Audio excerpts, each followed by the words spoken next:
Dupli program šampionata Srbije na kružnim stazama upriličen je drugog vikenda oktobra na poligonu u Subotištu nadomak Beograda. Kiša i hladno vreme dodatno su doprineli da uslovi na stazi budu više nego zahtevni. Prve na startu bila divizija 3 koju su činile klase 3, 4, 5, 6, 8 i 9. Pravo šarenilo što od boja sponzora, što od modela takmičarskih sprava, tačnije proizvođača.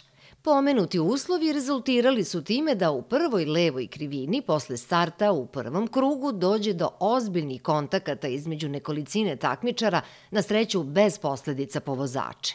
Hronološki gledano, nogu su povukli gosti iz Severne Makedonije, da bi na njih naleteo Aleksa Radojković i još 2 vozača. Automatski je na stazu izašlo vozilo sigurnosti i ostalo više od 4 kruga dok nije raščišćen karambol, tačnije uklonjena vozila koja nisu mogla da nastave, odnosno da se pokupe otpali delovi sa automobila koji su ostali na poligonu.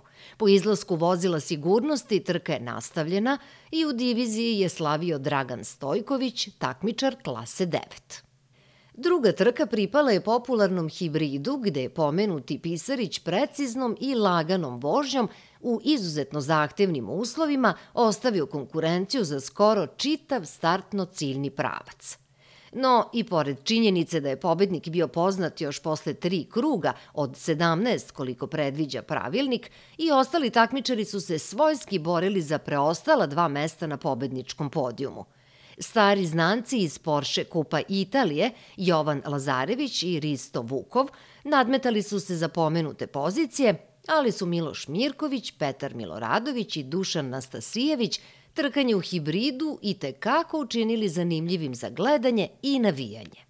Finale subotnjeg dana pripalo je klasi Mali N, gde je sve proteklo bez preteranog uzbuđenja i neizvesnosti, što je u svakom slučaju dobro jer su isti poznati po duelima, a već pomenuti uslovi na stazi bi u dobroj meri iskomplikovali nadmetanje.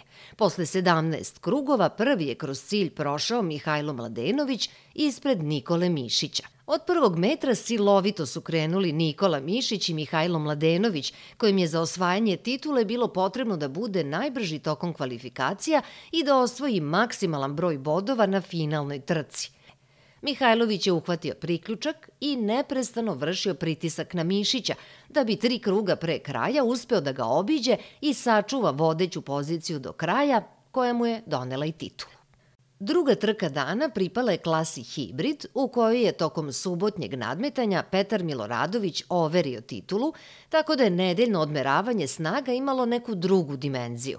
Stvar prestiže je biti najbrži u hibridu i to svi koji učestvuju u pomenutoj klasi znaju, ali i publika pored staze.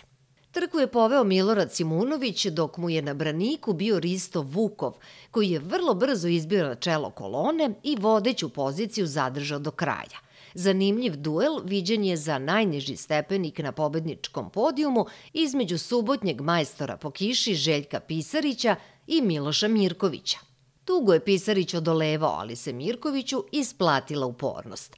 Finale je pripalo diviziji 3 koju je sačinjavalo 7 klasa, jedna više u odnosu na subotu. Radojković, Stojković i Kimovski su trojica prvoplasiranih u diviziji, dok je 4. mesto u istoj i prvo u klasi 5 osvojio Nemanja Stojić.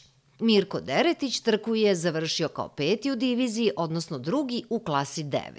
Najviše mesta od starta do cilja zaradio je Amet Orhan, čak 7.